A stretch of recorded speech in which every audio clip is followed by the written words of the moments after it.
사연을 통해 각박한 세상 속 따뜻한 하루가 되시길 바라는 감동 시작입니다. 구독과 좋아요는 영상 제작에 큰 힘이 됩니다.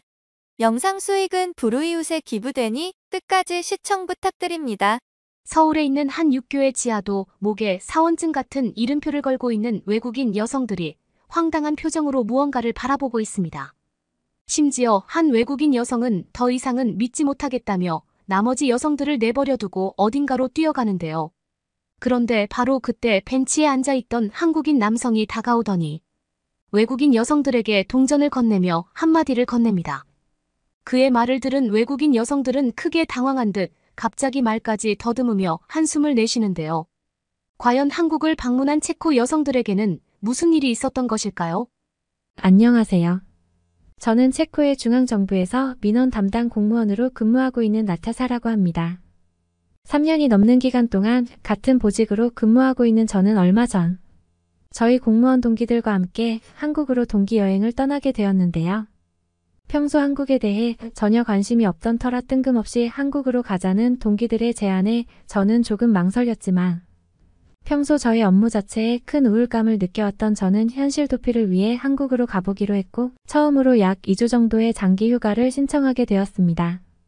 사실 한국이라는 나라의 이름만 들어왔을 뿐 아는 것이 전혀 없었던 저는 한국 여행의 기대 자체를 전혀 하지 않고 있었는데 동기들은 최근 한국으로 여행을 가는 사람들이 많아졌다며 자신들 또한 꼭 한국으로 가보고 싶었다면서 드디어 소원을 이루었다는 호들갑을 떨더군요. 그런데 처음에는 동기들의 그런 행동이 유난스럽다고 생각했지만 인생에서 처음 한국이라는 나라에 도착한 순간 저는 깜짝 놀랄 수밖에 없었습니다. 어째서인지 한국은 선진국이라고 알려진 체코보다 훨씬 쾌적하고 부유한 나라처럼 보였고 공항에 있던 한국인들의 옷차림도 가난한 사람들이라고는 상상할 수 없을 만큼 멋진 사람들이 꽤나 많았는데요. 특히 평소 주민들의 민원 처리를 담당했던 저는 체코에서도 어느 정도 부촌의 사람들만 상대해 왔었는데 인천공항의 한국인들은 체코 부촌의 사람들보다 훨씬 부자처럼 보였고 심지어 더욱 놀라웠던 것은 어째서인지 한국의 공항에 외국인들이 더욱 많이 보였다는 사실입니다. 사실 현재 체코의 공항에서는 다른 외국인 관광객들을 보는 것이 다소 힘들 정도로 관광객의 유입 자체가 줄어들어서 중앙정부에서도 큰 위기감을 느끼고 있는데 한국은 이러한 문제가 전혀 없는 듯 정말 많은 외국인들이 자유로운 한국말까지 구사하며 익숙하게 공항을 걷고 있었기 때문인데요. 특히나 인천공항 내부의 식당과 카페들이 즐비해 있는 모습은 다소 낡고 노후화되어 아무런 편의시설이 없는 체코의 공항과는 완전히 상반되는 모습이었고 저는 동기들에게 한국이 이렇게 잘 사는 나라였냐는 질문을 건네며 조금씩 가슴이 두근거리기 시작했습니다. 하지만 한국에서의 진짜 놀라움은 따로 있었는데요. 동기들은 한국의 공항에 도착하자마자 가야 될 곳이 있다며 택시를 타고 서울 중심가로 이동하자고 했고 저는 그런 동기들을 따라 나서며 한국의 도시들을 구경하기 바빴습니다. 그런데 잠시 후 택시에서 내리라는 동기들의 말에 차에서 내린 저는 순간 눈앞의 광경을 믿을 수가 없었는데요. 그곳에는 한눈에 봐도 헤어샵처럼 보이는 가게가 있었는데 신기하게도 가게의 문이 아예 열려있던 것은 물론 내부에는 손님들이 가득했기 때문입니다. 일반적으로 체코에서는 헤어샵에서 사용하는 비싼 미용 기기들을 전문적으로 훔쳐가는 시민단체의 도둑들이 있을 정도로 사회적인 문제가 심각해서 저 또한 몇 번이나 도시관리 담당 공무원들과 함께 길거리에 있는 헤어샵들의 운영시간을 조절하거나 기계에 자물쇠를 채우라는 지시를 내린 적이 있었는데 한국의 헤어샵에서는 이러한 모습을 전혀 볼 수 없었는데요. 그런데 저희 동기 중 한 명이었던 메리는 이미 모든 예약을 공항에서부터 완료했다며 바로 미용실 내부로 들어가자고 했고 저는 순간 제 귀를 의심할 수밖에 없었습니다. 저는 메리에게 어떻게 지금 미용실에 도착했는데 예약을 할 수 있었냐며 거짓말을 하지 말라고 했지만 메리는 폭소를 터뜨리면서 체코와 한국은 생활 인프라 시스템 자체가 다르다면서 저에게 갑자기 자신의 휴대폰 화면을 보여주더군요. 놀랍게도 한국의 헤어샵들은 대부분 휴대폰을 이용해 전자결제를 하거나 예약을 할 수 있는 시스템이 매우 평범한 듯 운영되고 있었고 심지어 예약 시간까지 디테일하게 조절이 가능한 모습은 항상 현장에 헤어샵에서 3시간이 넘게 대기를 해야만 했던 체코의 구시대적인 헤어샵 운영 방법과는 완전히 달랐습니다.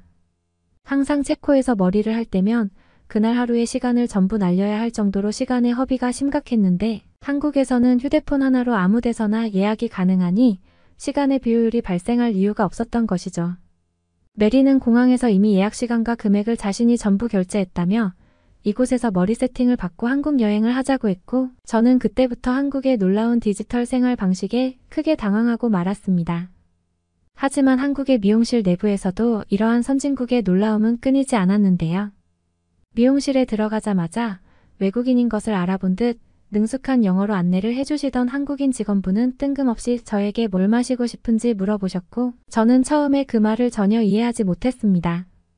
체코의 미용실에서는 미용실에 들어가도 아무런 말 없이 3시간 정도 기다려야 그때부터 안내가 시작되는데 신기하게도 한국의 미용실에서는 들어오자마자 각종 음료수나 커피들을 무료로 제공하고 있다는 믿을 수 없는 안내를 하셨기 때문인데요.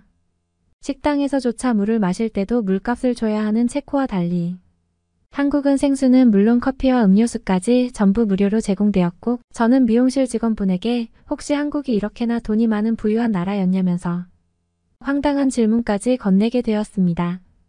심지어 미용실 내부에는 기다리는 동안 편하게 사용하라는 노트북과 컴퓨터는 물론 전자패드까지 무료로 제공되고 있었고 저는 이러한 물품들이 제공되는 것도 놀라웠지만 손님들 중 그 누구도 비싼 전자제품들을 훔쳐가지 않는다는 사실이 더 놀랍더군요.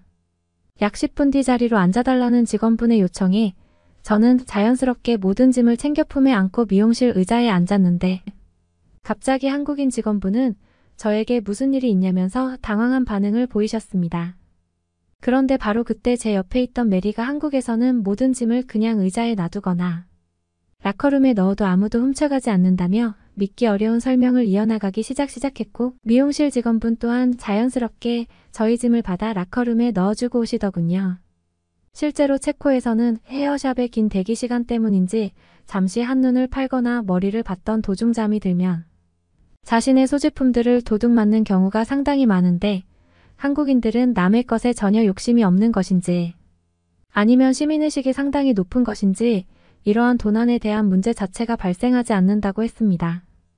모든 짐이 없이 가벼운 몸으로 머리를 정리하니 그 자유로움은 말로 표현이 되지 않았고 저는 한국이 이렇게 살기 좋은 나라였나라는 생각에 한국의 공무원으로 일을 하고 싶다는 생각마저 들더군요. 항상 눈치를 보면서 남을 경계해야 되는 체코와 달리 한국은 어디를 가나 자유로움과 치안이 보장되었고 저는 왜 최근 많은 사람들이 한국으로 여행을 가는지 이해가 되기 시작했습니다. 여행 시작 직전이라 피곤하기는 했지만 편안한 마음으로 머리를 정리하니 한국이 더욱 정겹게만 느껴졌고 동기들은 지금부터 서울 도심으로 나가보자면서 저를 이끌고 서울의 중심가로 향했습니다. 하지만 다소 의문스러웠던 것은 아직 숙소에 들어가지 않아 무거운 여행 가방을 전부 들고 있는 상태였다는 사실이며 이러한 짐을 모두 가진 채로 거리를 걷는 것은 불가능해 보였다는 사실인데요. 하지만 동기들은 아무런 말 없이 자신들끼리 떠들며 어딘가로 걸어가기 시작했고 저는 결국 참다 못해 모든 짐을 들고 거리를 걸어 다닐 것이냐며 동기들에게 화를 내고 말았습니다. 저의 화가 난 모습에 메리는 저에게 어떻게 짐을 다 들고 다니겠냐면서 작은 미소를 보였고 저는 상황을 알면서도 해결을 하지 않는 메리의 모습에 더욱 짜증이 났는데요.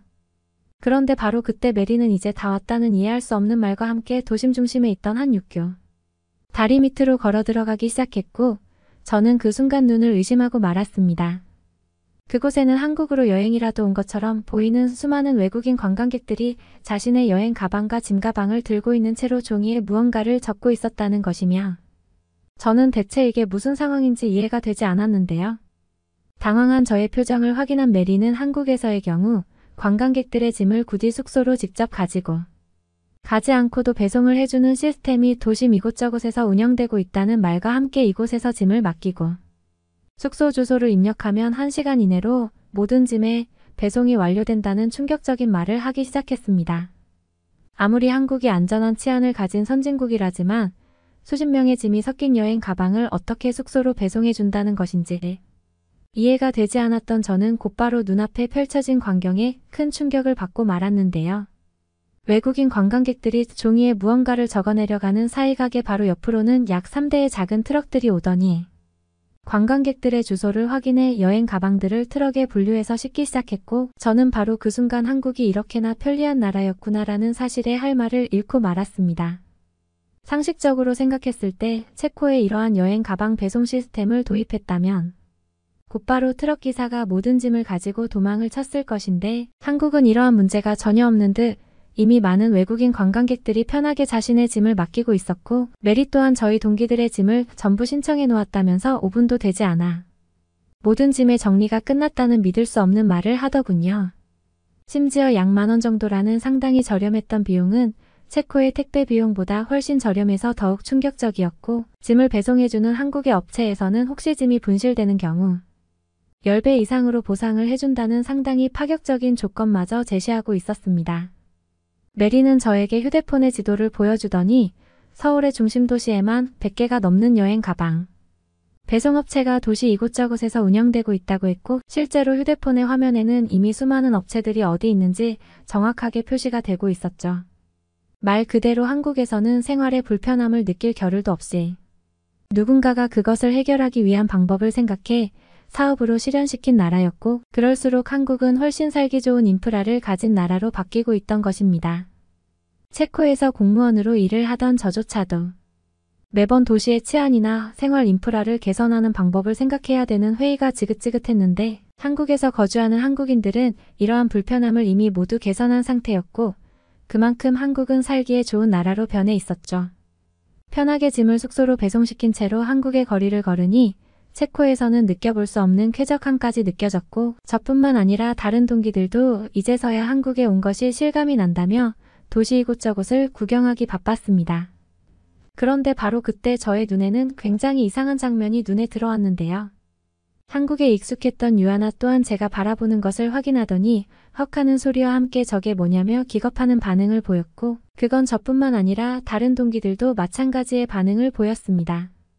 도심의 길거리 한복판에는 의사 가운과 간호사 옷을 입은 사람들이 수십 명이나 모였고 그 주위로는 다소 나이가 있으신 중년의 한국인 분들이 자신의 팔을 걷어 올리거나 다리를 보여주고는 무언가 이상한 행동을 하고 있었기 때문인데요. 저는 혹시나 체코처럼 노숙자분들의 돈을 훔쳐가려는 사람들이 아닐까라는 생각에 곧바로 동기들과 함께 그곳으로 뛰어갔습니다. 그런데 가까이에서 이상한 장면을 마주한 순간 저와 동기들은 이게 대체 뭐냐면서 눈을 의심할 수밖에 없었는데요. 그곳에는 놀랍게도 수십 명의 의사와 간호사분들이 무료로 건강검진을 실시해주고 있는 봉사활동 중 하나였고 심지어 영어 안내문으로 한국을 방문한 외국인 관광객도 단순 신체 검사가 가능하다는 말까지 쓰여 있어 더욱 충격적이었습니다. 이제 막 3년차의 경력이 쌓인 체코 공무원인 저조차도 의료 비용이 너무 비싸서 정부에서 지원해주는 건강검진을 받은 적은 단 한 번도 없는데 놀랍게도 한국은 이러한 의료비가 말도 안 되게 저렴한 것인지 무료로 건강검진을 그것도 길거리에서 해주고 있었는데요. 또한 더욱 충격적이었던 것은 많은 의료 장비들이 길거리에 펼쳐져 있었음에도 그 누구도 그것을 훔쳐가려고 하지 않았다는 사실이며 저는 그때부터 한국은 다른 나라들과는 상식을 달리하는 선진국이라는 사실을 뼈저리게 느끼고 말았습니다. 메리 또한 이런 복지가 한국에 있었다는 것은 처음 알았다면서 깜짝 놀라는 반응을 보였고 이미 몇몇 동기들은 한국인 간호사분에게 다가가 자신의 건강검진을 받을 수 있는지 질문까지 하고 있더군요. 한국인 간호사분께서는 2개월에 한 번 정도 유동인구나 노인분들이 많은 공원 근처에서 이러한 공개 건강검진 봉사활동을 한다고 했고 심지어는 저녁 12시까지 건강검진 보호소를 운영한다는 말도 안 되는 말까지 들을 수 있었습니다. 체코에서는 저녁 6시만 넘어가면 어린 학생들이나 관광객들은 최대한 길거리를 걷는 것은 자제하라는 단체에 문자 메시지까지 발송할 정도인데 한국의 밤거리는 체코와는 너무나 상반되는 것처럼 더욱 많은 사람들이 밤에 길거리를 걸어다니고 있었죠. 공원 근처에 있던 건강검진 보호소여서 그런지 한국의 공원도 살펴볼 수 있었는데 공원과 도시가 적절하게 어울린 서울의 도심은 그 자체로도 너무나 아름다웠습니다. 사실 체코에서는 도심 중앙에 녹지 공간이 있는 경우는 거의 없는데 한국은 공원은 물론 인공적으로 만든 강까지 아름답게 구성되어 있어서 사람들의 휴식을 이끌어내고 있었고 저는 이러한 한국의 모습에 그동안 체코 공무원들은 무엇을 한 것이라는 좌절감까지 느껴지더군요. 약 3시간 정도의 서울 길거리를 산책 후 저와 동기들은 한국의 컵라면을 사서 숙소에서 먹어보기로 했고, 놀랍게도 숙소의 호텔에 도착했을 때에는 낮에 신청했던 저희의 짐들이 모두 배송된 상태였습니다. 상상으로만 생각해왔던 인프라 시스템들이 한국에서는 평범한 모습을 보니 저와 동기들은 한국의 편리한 삶의 매력에 더욱더 빠져들었고 2주 동안의 휴가 기간을 알차게 사용하자면서 저마다의 한국 여행 루트를 계획하고 있는데요.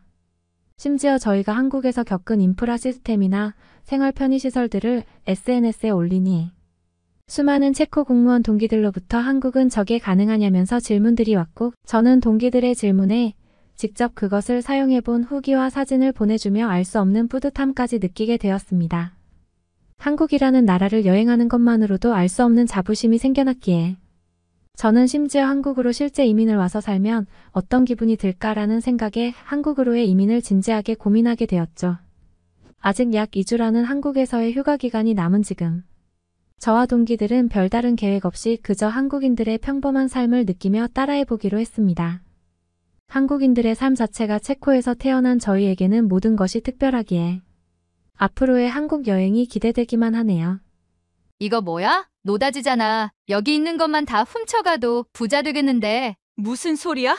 이거 가져가라고 광고하는 거 아니거든. 한국 사람들 바보 같아 귀중품을 이런 식으로 관리한다고. 한국 사람들이 바보인 게 아니라 이탈리아가 잘못된 거 아닐까? 안녕하세요. 저는 이탈리아에서 평범한 회사원으로 근무 중인 모네입니다.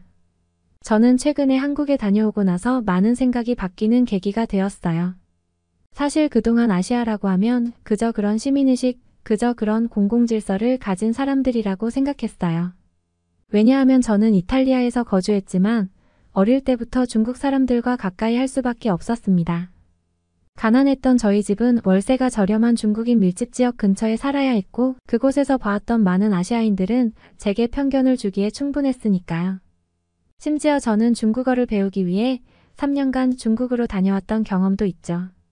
없는 형편에 겨우 짜내서 갔던 중국이지만 결국에는 중국의 실체를 보고 더 정확히는 아시아의 실망을 많이 해서 지금은 중국을 포함한 아시아 국가와 전혀 관련 없는 직종에서 근무하고 있기도 하고요.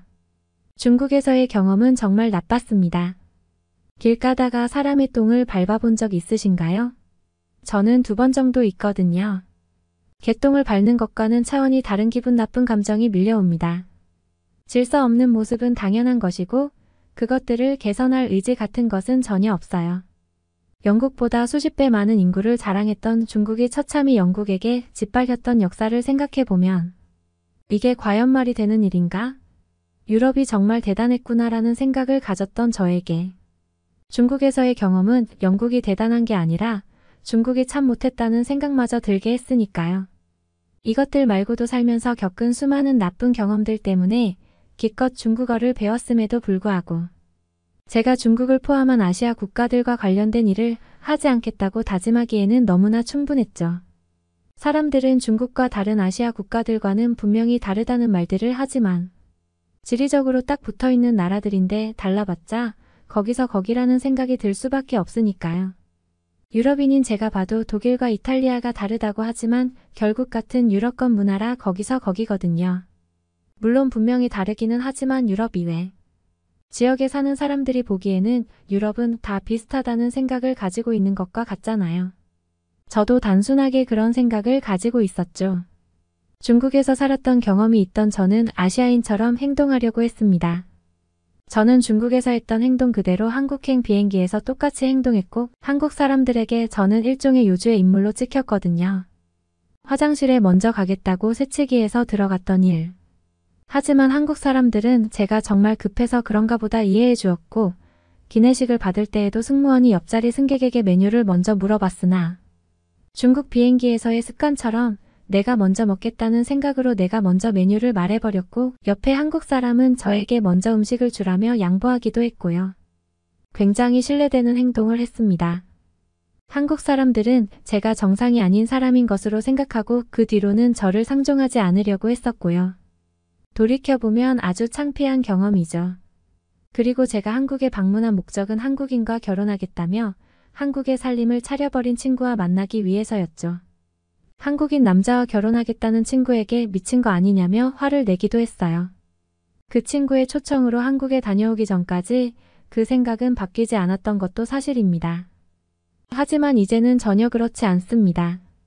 한국에 거주하면서 중국과는 정반대의 경험들을 많이 했어요. 그 중에 가장 기억에 남는 일은 한국의 지역 축제에 다녀왔던 일이에요. 친구는 경기도 과천에서 살고 있어요. 남편은 대기업에 다닌다고 했고 급여도 괜찮은 수준이라고 했습니다. 그리고 부동산 투자를 위해 과천에 거주하며 살고 있다고 하더군요. 불필요하게 방이 3개나 있는 집이라서 제가 남은 방에 한 달간 신세를 지게 되었고 생전 처음 대화해보는 친구의 남편 한국인과 많이 대화하게 되며 정말 한국 사람들은 생각도 건강하고 바르다고 느끼게 되었죠. 하지만 한국 사람 한 명과 대화해봤다고 해서 다른 사람들도 이렇게 건강한 생각을 가지고 있다고 확신하지는 않았습니다. 친구의 남편은 나름대로 한국에서 높은 소득을 올리는 사람이었고 그리고 중국에서도 정말 괜찮은 사람도 있기는 했으니까요. 오히려 경계를 푸는 것에 대해서 더 조심했습니다. 하지만 친구 집에서 지내며 한국을 경험해 볼수록 중국과는 다르다는 것을 느끼게 되었습니다. 그냥 지내다 보면 알 수 있는 그런 것들 있잖아요. 어쩌면 이번 기회에 아시아에 대한 편견이 깨질 수도 있겠다는 느낌도 받았습니다. 그리고 가을을 맞이해서 한국에서는 수많은 축제들이 열린다고 했어요. 여기가 중국이었다면 축제를 한다고 하면 밤새 시끄럽게 폭죽을 터뜨리겠구나 생각하면서 귀마개를 준비했겠지만 한국에서는 그러지 않았습니다. 그렇게 몰상식한 행동을 문화라는 좋은 말로 포장할 사람들은 아니라는 생각이 들었거든요. 그동안 코로나 때문에 가을 축제가 없다시피 했는데 이제는 많은 사람들이 축제를 즐기는 것에 문제가 없고 더 이상 코로나를 무서워하지 않는다고 해요. 대부분의 한국 사람들은 아주 강력했던 코로나 바이러스 델타 버전에 감염되지 않았다고 합니다. 거의 계절 독감처럼 변해버려 치명률이 많이 내려갔던 오미크론에 감염된 사람들이 대부분이라고 합니다. 한국 사람들은 인구 대비 가장 적은 코로나 바이러스 델타 감염 비율을 보였습니다. 한국의 시스템이 이루어낸 성과고 덕분에 가장 건강하게 팬데믹을 이겨낸 나라죠. 그만큼 무엇을 하든지 체계적이고 완벽한 시스템 구축을 위해 노력하고 있다고 하는데요. 유럽보다 더 훌륭한 대처를 했었던 그런 한국 사람들이 꾸며놓은 지역 축제가 어떤지 보게 되는 좋은 기회를 잡았습니다. 과천에는 9월 22일부터 24일까지 3일에 걸쳐서 넓은 공터에서 축제를 개최했습니다. 평소에는 비어있는 곳인데 무대를 장식하고 각종 테이블들이 들어오고 아직 축제가 시작하지 않았음에도 불구하고 주변을 산책하다 보면 정말 열심히 축제 준비를 하고 있는 모습이었습니다. 그리고 한국의 유명 가수들도 많이 온다고 했어요. 저는 한국 가수들을 잘 모르지만 친구는 한국 가수들을 잘 아는 편이라서 아주 기대가 된다고 하더군요. 저는 이미 한국의 비행기에서 중국인처럼 행동했고 반면에 한국 사람들은 중국인들처럼 행동하지 않았기 때문에 이번 지역 축제를 즐기면서 한국 사람들이 가지고 있는 공공질서나 시민의식이 어떤지 궁금해지기도 했던 상태입니다. 비행기에서 이미 한국 사람들한테 또라이로 찍혀버린 저는 이번 지역 축제를 관람하며 이번에야말로 또라이가 되지 않겠다고 생각했습니다. 축제 첫날이 열리고 낮부터 다양한 행사, 다양한 경품 추첨 등 많은 업체에서 나와서 축제장의 분위기를 띄우고 있었어요. 공연도 많이 하고 지역 주민들이 참여하는 장기자랑도 열렸습니다. 그리고 일단 놀랐던 점은 모두가 다 질서정연하게 줄을 서서 그 행사에 참여하기 위해 기다리고 있었습니다. 좋은 경품을 주는데도 불구하고 내가 먼저 하겠다고 끼어들거나 새치기하는 사람들은 아예 볼 수 없었어요. 중국이었다면 말을 안 해도 어떤 결말을 맞이했을지 잘 아시리라 생각됩니다. 그리고 더 놀란 점이 있는데요. 저녁 초대 가수들의 무대를 위해서 대형 야외 무대와 그 앞에 수많은 의자들이 설치되었습니다. 플라스틱 간이 의자로 한국의 편의점에서 볼 수 있는 그런 평범한 회색의 의자였습니다. 아직 저녁 가수들의 공연까지 한참 남았지만 그 자리에 앉아서 자리를 차지하고 있는 사람들이 보였어요. 지정석이 아니라 누구나 무료로 참여할 수 있는 지역 행사이기 때문에 이런 장면은 한국뿐만 아니라 이탈리아에서도 흔히 볼 수 있는 광경이죠. 먼저 온 사람이 더 좋은 자리를 차지한다라는 간단하고 명료한 방식입니다. 그리고 무대 앞 중앙, 그리고 무대와 가까울수록 가수들을 더 잘 볼 수 있고 기대할 수 있는 음향도 좋기 때문에 좋은 자리 차지를 위한 경쟁은 치열했습니다. 그런데 많은 사람들은 자리에 앉아 있다가 각자 소지품을 하나씩 그 의자 위에 올려두기 시작했어요. 그리고 자리를 떠났습니다. 저는 경악을 금치 못했어요. 저렇게 두면 그냥 가져가라는 의미잖아요. 최소한 이탈리아를 포함한 유럽에서는 자리를 맞는 방법으로 사람이 직접 그 자리에서 지키고 버티고 있어야 합니다. 물건이 나를 대신해 줄 수는 없잖아요. 저는 친구에게 한국 사람들이 하고 있는 행동에 대해서 물어보려고 방금 전까지만 해도 제 옆에 있던 친구를 향해 고개를 돌렸습니다. 하지만 이게 웬걸 친구도 자신의 겉옷 하나를 그 의자에 걸어놓는 거 아니겠어요? 어떤 상황인지 이해가 되지 않아 하고 있는데 친구도 저를 보며 옷까지 하나 걸쳐놓으라고 하더군요. 이게 한국에서는 내가 이 자리 주인이라는 뜻이래요. 누군가 와서 옷이든 뭐든 가져가면 어떻게 하냐고 쉽게 못 믿는 눈치였습니다. 친구는 웃으며 이게 중국과 한국이 다른 점이야 물건으로 줄을 설 수도 있으며 한국 사람들은 그것을 마음대로 가져갈 수 있는 물건으로 생각하지도 않아 모두들 양심을 믿고 있고 그 양심이 지켜지는 사회라는 거지 이게 바로 내가 그동안 말했던 한국이 살기 좋은 이유 중 하나에 불과해. 한국에 살고 있는 사람이니까 이상한 소리를 하지는 않았을 테지만 저는 그 자리에 앉아서 더 지켜보기로 했습니다. 물론 한국 사람들의 높은 수준의 시민의식을 경험하기는 했지만 아직은 그래도 100% 믿지는 못했거든요. 자리에 앉아서 다른 사람들이 과연 그 물건을 가지고 가는지 그리고 그 자리를 빼앗아 앉아버리는지 지켜보기로 했습니다. 자리에 앉아서 무대 설치 마무리 작업을 지켜보고 있는데 역시나 한두 명씩 자리를 맡으러 오는 한국 사람들이 보였습니다. 당연히 사람이 없으니까 앞쪽으로 일단 갔다가 물건이 있는 것을 확인하고 1초의 망설임도 없이 다른 자리를 찾는 모습을 보게 됩니다. 그리고 어린아이들도 마찬가지였어요. 어린아이들은 아무래도 지켜야 할 시민의식이나 양심과 같은 개념을 모를 때잖아요. 하지만 어린아이들도 마찬가지로 자기가 들고 있던 사탕을 빈자리에 놓는 방식으로 자리를 정해놓고 다른 사람들이 걸어놓은 옷가지나 소지품을 일체 건드리지 않았습니다. 아니 어린아이들까지 이렇게 질서를 지키고 양심적으로 행동한다고. 이것은 분명히 한국의 에티켓 교육이 특별한 게 틀림없어 이런 생각이 들 수밖에 없었고 저는 이런 장면을 구경하느라 축제의 다른 현장을 가보는 것도 잠시 잊게 되었습니다. 저도 제 겉옷을 의자에 걸쳐두고 몇 시간이 지나서 다시 그 자리를 찾았습니다. 그리고 역시나 아무도 제 자리에 앉아있지 않았고 제가 걸어놓은 옷도 그대로 걸려 있었어요. 덕분에 친구 집에서 편하게 쉬다가 가수들의 공연을 매우 가까이서 볼 수 있었습니다.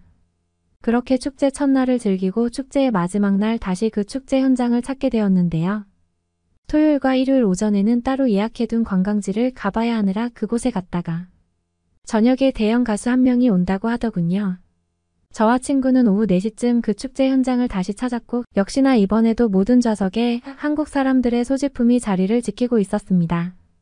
할 수 없이 자리를 맡는 것은 실패하고 나중에 공연장 밖에서라도 관람하자며 일단 집으로 돌아갔죠.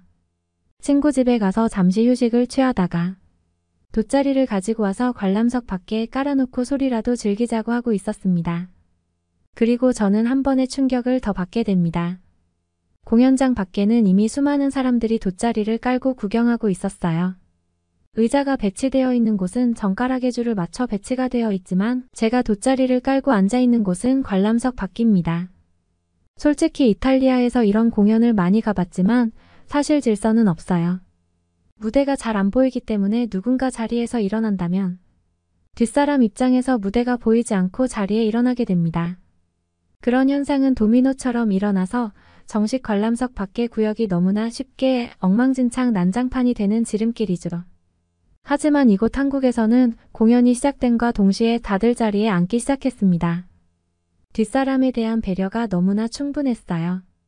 서로 일어나지 않으려고 노력했고 1시간 넘는 공연에도 사람들은 화장실에 가거나 자리를 이동할 때 허리를 굽혀서 이동하는 모습을 봤어요. 난생 처음 보는 뒷사람들에 대한 배려로 말이죠. 저도 화장실에 가겠다고 자리에서 한 번 일어난 적이 있는데 역시나 다른 사람들처럼 허리를 굽혀서 이동해야 했습니다. 그리고 이것이 여기 한국에서는 지켜야 할 에티켓이죠. 여기가 이탈리아였다면 사람들이 이렇게 앉아있지도 않았겠지만 생전 처음 보는 남을 위해 배려를 하면서 불편하게 허리를 굽혀서 이동하지도 않았을 거예요. 이것은 중국이어도 마찬가지였겠죠. 저는 한국이라는 나라가 정말 시민의식이 뛰어나고 함부로 볼 나라가 아니라는 것을 알았어요. 그리고 돌이켜보니 한국의 지역 축제에 오랜 시간 체류했음에도 불구하고 소란스러워지거나 누군가 큰 소리로 싸우는 소리를 단 한 번도 듣지 못했습니다. 사실 이런 축제에서는 누군가 술에 취해 지켜야 할 선을 넘어서 다른 사람들과 마찰이 빈번하게 일어나고 꼭 경찰들이 많이 배치되어야 하거든요. 중국에서도 당연히 그랬죠. 하지만 한국에서는 교통통제만을 위한 경찰들만 있었을 뿐 행사장 내 소란을 막기 위한 경찰은 보이지 않았습니다. 그리고 유럽에서도 이런 축제가 있으면 늘 소란이 생겨서 많은 사람들이 축제 기분을 망치고는 하는데 한국에서는 행사장 내 질서 유지를 위한 경찰이 없어도 그런 일 따위는 일어나지 않았어요. 그만큼 다들 축제를 즐겁게 즐기고 있다는 반증 아닐까 싶었습니다. 게다가 한국 사람들은 마지막까지 정말 좋은 매너를 보여주었습니다. 공연이 끝나고 많은 사람들이 자신이 앉아 있었던 자리를 정리하기 시작했습니다. 쓰레기를 그냥 두고 가는 사람은 보이지 않았어요. 이런 축제 현장은 늘 쓰레기장이 되고는 하는데 한국 사람들은 돗자리를 깔고 앉아 먹을 것도 즐기고 마실 것도 즐기고 그리고 그로 인해 생긴 쓰레기를 빠짐없이 챙겨서 자리에서 일어났습니다. 서로 먼저 나가겠다고 하는 이기적인 모습은 없었고 때문에 수많은 사람들이 축제 현장을 빠져나갈 때에도 그 어떤 혼란 또한 없었습니다. 한국 사람들이 공연이나 축제를 즐기는 자세를 다른 나라 사람들이 배워야 할 것 같다는 생각이 들었어요. 이런 한국 사람들 틈에 있으니 중국에서 배웠던 행동들과 아시아 사람들이라면 당연히 몰상식하고 이기적일 것이라고 생각했던 게 부끄러워졌거든요. 저 역시 이번 계기로 한국 사람들에 대한 이미지가 완전히 바뀌는 경험이 되었습니다. 그리고 더 이상 한국과 중국을 똑같이 생각하지 않아요. 많은 사람들이 범하는 오류 중에 한국이나 중국이나 똑같은 아시아라고 생각해서 중국에서 겪었던 경험을 그대로 한국에 대입하는 경우가 있어요. 그리고 실제로 그런 말을 한다고 해서 누가 잘못되었다고 이야기해주지도 않으니까요. 하지만 자신있게 말할 수 있습니다. 높은 시민의식을 경험해보고 싶으면 한국을 경험해보라고요. 그리고 중국을 경험한 수많은 유럽인들은 생각의 전환이 필요하다고 느낄 거예요. 어쩜 이렇게 딱 붙어있는 나라인데 이렇게 다를 수 있는지를요. 한때나마 한국도 중국과 똑같은 거라고 생각했던 저를 반성하게 되었습니다. 그리고 저는 한국어를 본격적으로 배워볼까 합니다. 아주 먼 동쪽의 나라의 문화를 배워보고 싶거든요. 안녕하세요. 저는 네덜란드에서 살고 있는 글로리입니다. 제가 지금부터 들려드릴 사연은 한국 축제에 갔다가 겪은 놀라운 일들에 관한 것인데요. 네덜란드에서 축제 기획자로 일하고 있는 저는 세계 곳곳을 돌아다니며 축제를 체험하고 분석하는 업무를 담당하고 있습니다. 그러던 중 상사의 추천으로 올해 처음으로 한국이라는 나라에 방문하게 되었습니다.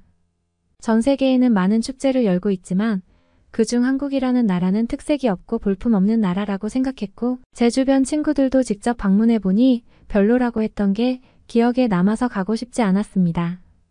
제가 가장 좋아하는 축제는 일본의 눈꽃 축제고 일본의 눈꽃 축제만큼 아름다운 축제는 없다고 생각하면서 살아왔죠.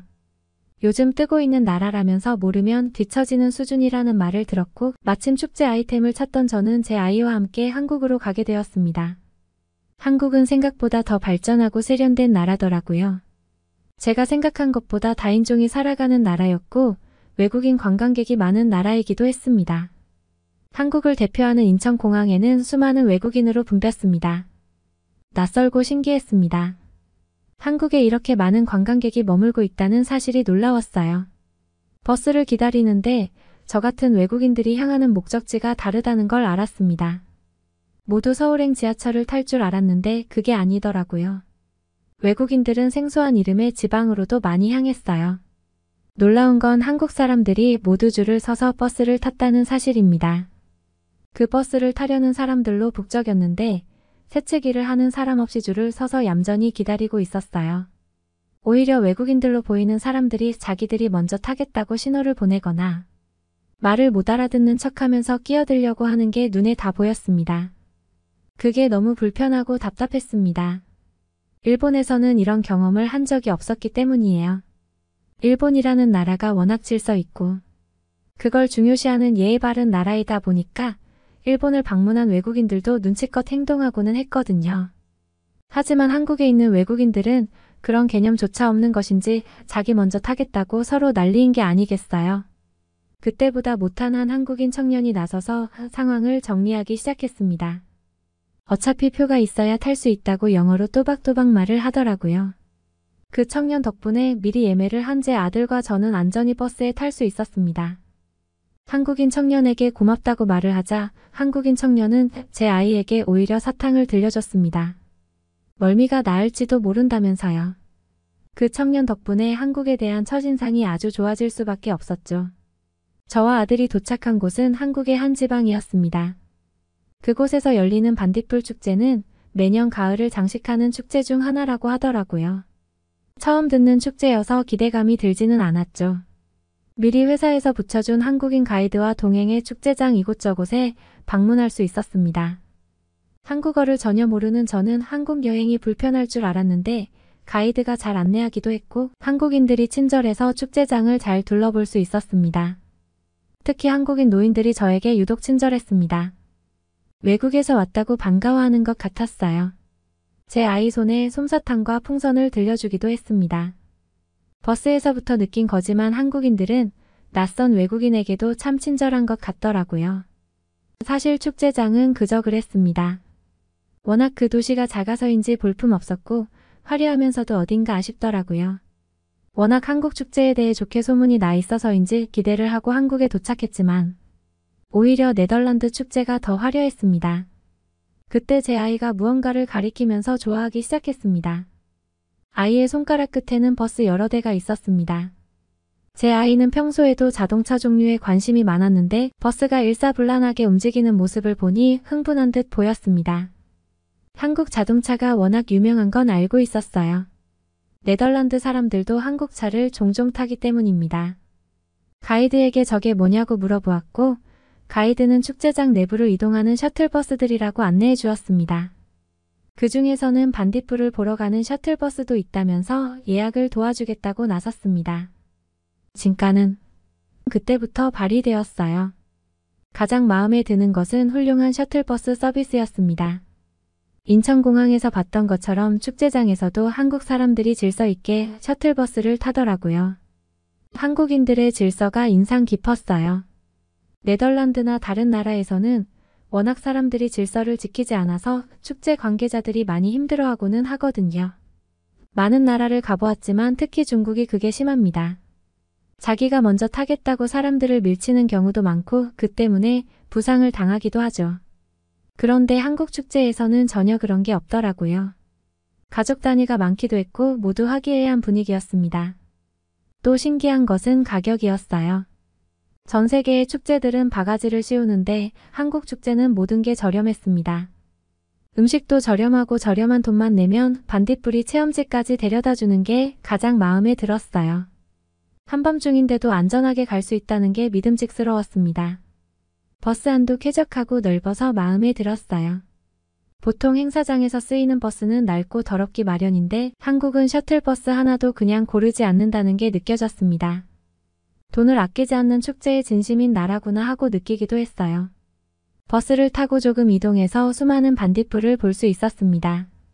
네덜란드에서는 반딧불이를 보는 게 쉽지 않아서 황홀함을 감출 수 없었습니다. 특히 제 아들이 너무 좋아하는 모습을 보자 그동안의 피로가 싹 녹았어요. 일단 축제 기획자의 신분을 떠나서 친절한 가이드와 한국의 축제 덕분에 제 아들에게 잊지 못할 경험을 선사하게 해준 것 같아 행복했습니다. 제 아들은 그날 이후로 곤충 채집가가 되고 싶다고 할 정도로 한국 반딧불이의 매력에 푹 빠졌어요. 제가 봐도 반딧불은 아름답고 신비로운 곤충이었습니다.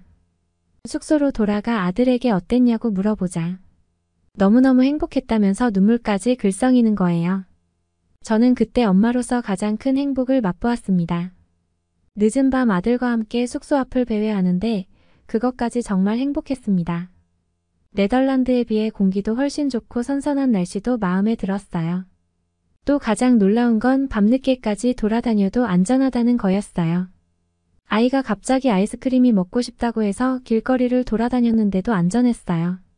심지어 시골이었는데도 말이죠. 축제여서 외지인이 많았을 텐데도 저희는 긴장하지 않고 돌아다닐 수 있었습니다. 기회가 된다면 이런 곳에서 아들과 도란도란 살아가고 싶었죠. 네덜란드에서는 외출할 생각도 하지 못했을 뿐더러 낮에도 긴장하며 살아가야 했기 때문이에요. 늘 범죄에 노출될 수밖에 없는 환경이었으니까요. 특히 아이를 키우는 저로서는 더 심했습니다. 다음 날에는 아이를 데리고 체험 부스를 이곳저곳 돌아다녔습니다. 한국 전통 문화를 체험할 수 있도록 잘 꾸며져 있었어요. 뭐부터 해야 할지 감도 안 잡힐 정도로 많은 게 있었습니다. 저는 그동안 너무 바빠 아이와 잘 놀아주지 못했는데 한국에서 그 시간을 만끽할 수 있었습니다. 한국의 전통 소품을 만들기도 해보고 전통 과자들을 먹어보기도 했습니다. 그 다음에는 아이에게 한국 전통 놀이를 체험하게 했어요. 아이는 멀리서 막대기를 던져 꽂는 투어라는 놀이가 가장 마음에 든다고 하더라고요. 체험 대부분이 저렴한 가격이거나 무료여서 눈이 번쩍 띄었어요. 그뿐만 아니라 동물 체험도 할 수 있었습니다. 가장 중요한 건 눈으로 감상만 할 수 있지 동물 학대를 하지 않는다는 점이었어요. 네덜란드에서는 아직까지도 투우라는 전통을 고수하느라 소들을 희생시킵니다. 전염병 이후 사라지나 싶었는데 다시 부활해 전 세계인들에게 충격을 주었죠. 저 또한 그런 부분에 대해서 회의감이 많이 들고는 했는데 한국에서는 마음 편히 축제만 즐기다가 갈 수 있어 좋았습니다. 제 아들에게 가르칠 점도 많았고요. 그때 옆에서 토끼를 구경하던 외국인 가족들의 부모님은 아이에게 토끼를 만지면 안 된다고 주의를 주더라고요. 만약 다른 나라였다면 그 토끼를 그냥 만지게 두었을 거예요. 하지만 동물 친화적으로 축제를 구성한 한국이었기에 외국인 가족들도 그 사실을 받아들이고 아이 교육에 힘쓴 것 같았습니다. 아주 작은 변화지만 교육적이어서 좋았습니다. 모든 나라가 한국처럼만 동물을 대한다면 얼마나 좋을까요? 적어도 제 나라인 네덜란드가 이런 한국의 모습을 본받아서 더 이상 인간들의 유의를 위해 동물을 학대하지 않았으면 좋겠다는 생각이 크게 들었습니다. 한국에서의 경험은 모두 신선하고 충격적이었습니다. 그날 밤에 감상한 드론쇼가 유독 그랬습니다.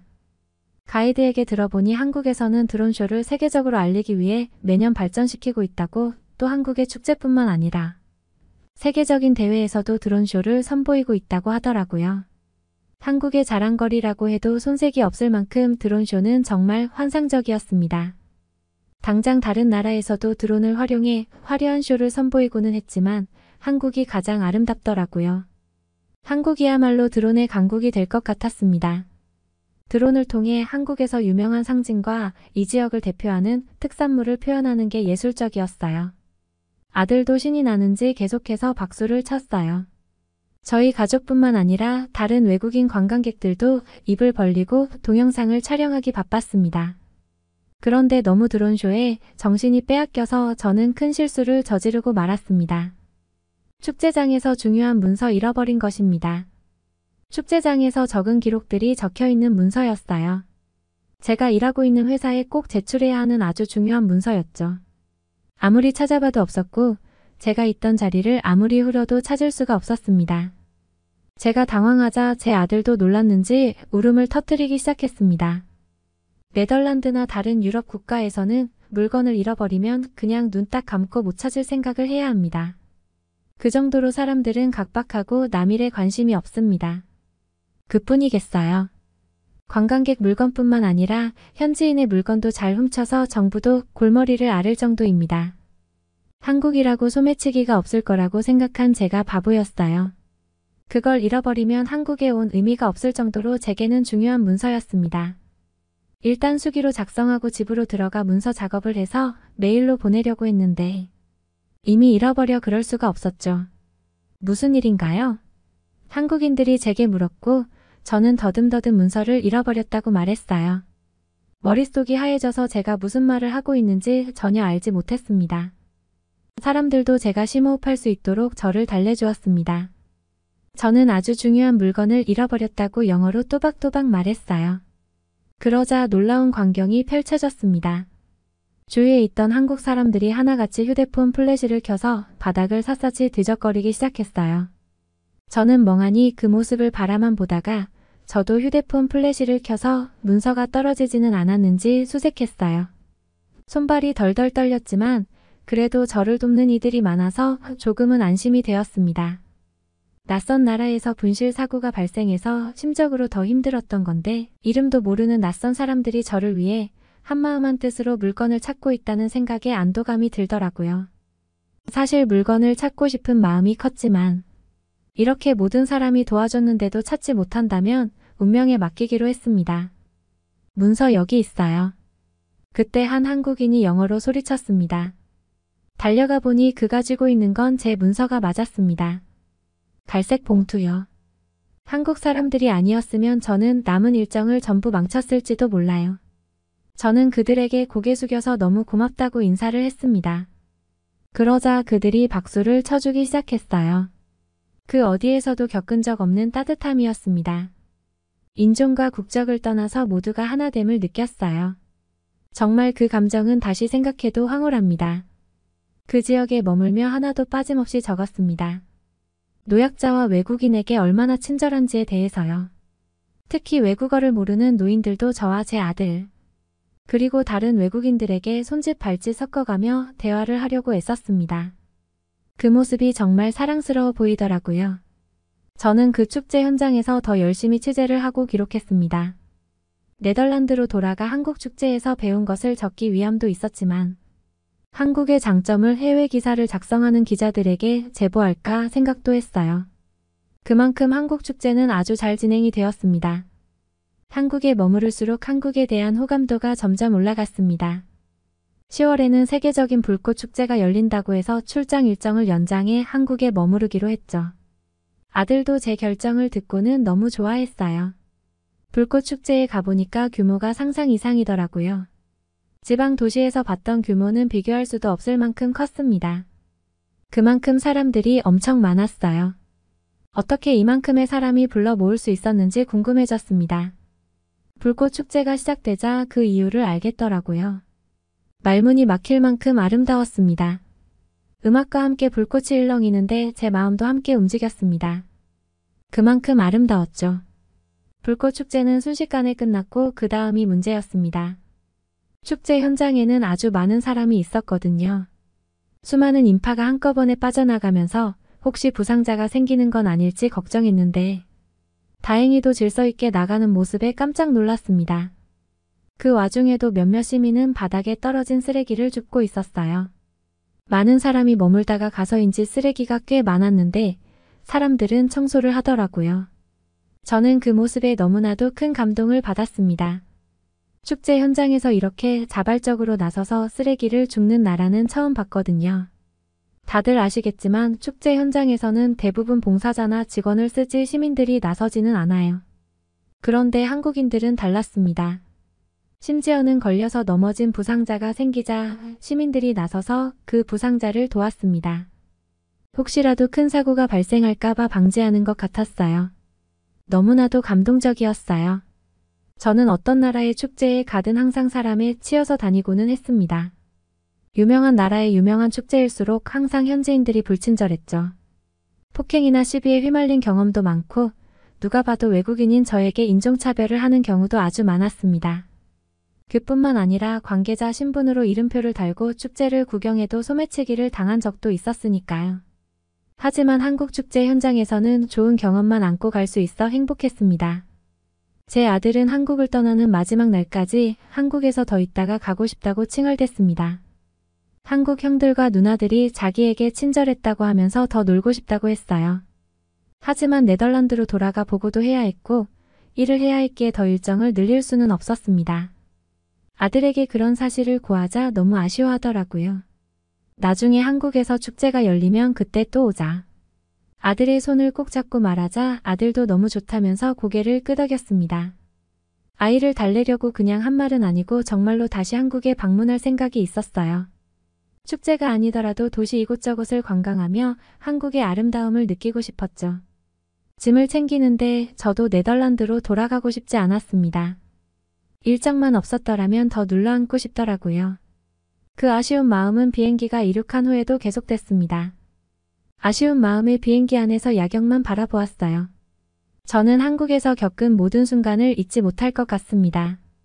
한국인들은 다 함께 나서서 다른 사람들을 돕고 쓰레기를 줍고 축제 분위기를 더욱 따뜻하게 만들었어요. 물론 시민의식이 꽝인 사람들도 있었겠죠. 어디를 가나 그런 사람이 존재하는 법이니까요. 하지만 그만큼 나서서 정리정돈하고 주변을 살피는 한국인들도 많았다는 게 감동으로 다가왔습니다. 다른 나라의 많은 사람들이 한국 축제 현장에 방문해 그들의 정과 독특한 문화를 체험했으면 좋겠어요. 널리 알리기 위해 저도 노력하겠습니다. 여러분은 어떻게 보셨나요?